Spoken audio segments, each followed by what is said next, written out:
Clark the Shark by Bruce Hale. In all the wide blue seas, in all the wide blue world, the top school for fish was Theodore Roasterfish Elementary. And of all the fish at Theodore Roasterfish, the biggest and the strongest was Clark the Shark. Clark loved school and he loved his teacher, Mrs. Inkydink. He loved to play oopsie downsy and spin a magic with his friends. Clark loved his life. School is awesome! Shouted Clark the Shark. Less shouting, more reading, said Mrs. Inkydink. Lunchtime is sweet! Yelled Clark the Shark. Munch your own lunch, said his best friend Joey McCarroll. Recess rocks! Bellowed Clark the Shark. You are playing too rough, Clark, cried the other fish. Yes, Clark loved his life with all of his sharky heart, but he loved everything way too much.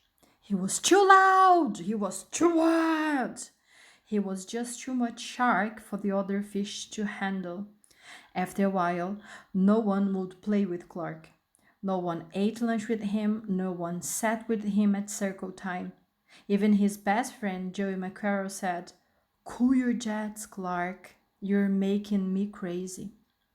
One day, Clark asked Mrs. Inkydink, What's wrong with everyone? Mrs. Inkydink patted his fin. Clark, sometimes you play too hard. You munch too hard, and gosh, you even help too hard. But life is so exciting, said Clark. There is a time and a place for everything, said Mrs. Inkydink, and sometimes the rule is stay cool. At recess, Clark tried to stay cool, but he pushed the swing with too much zing. Sorry, said Clark, I forgot. Eccles, cried Joe McCarroll. At lunch, Clark tried to stay cool, but everything smelled so good that he munched a bunch of lunches. Sorry, said Clark, I forgot. We are starving, said his friends. In class, Clark tried to stay cool, but a good book got him all shook up. Now, Clark, said Mrs. Inkydink, this isn't the time or the place. Tell me, what's the rule? Stay cool, said Clark. Hey, that rhymes, he cried. Then Clark got a big idea on his sharky head. Maybe if I make a rhyme, I'll remember everything, he thought. The next day he put his plan to work. In class, when lessons got exciting, Clark wanted to bounce up out of his seat. Instead, he told himself, when teacher's talking, don't go walking. And what do you know? It worked. Attaboy, Clark, said Mrs. Inkydink. Clark smiled. Lessons are fun. At lunch, everything smelled so yummy. When Clark wanted to eat and never stop, he told himself, only munch your own lunch. And it worked again. Way to go, Clark, said his friends. Clark grinned. Lunch is fun. At playtime, Clark told himself, easy does it, that's the way. Then my friends will let me play. And playtime was fun. Once more, Clark loved his life.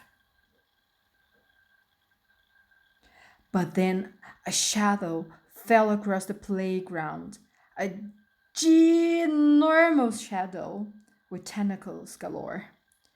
It's a new kid, and he looks scary, cried Joe McCarroll. Swim for your lives! The squid squashed a slide, and it shipped off the swings. Oops, my bad. Wait, said Clark. He just wants to play. Let's find a way. And he swam at the new kid with all his might. Clark played harder than he ever had before, oopsie downsy and spinny-my-jiggy. Why, he even made up a new game, Tall Wumpa Loompoos. Whoa, that was fun, said the new kid breathlessly, and he settled down. If you want to come to school, you've got to stay cool, said Clark. That's right, Clark, said Mrs. Inkydink, and thanks for taking care of our new classmate, Sid the Squid. Hooray for Clark, the shark! Everyone shouted.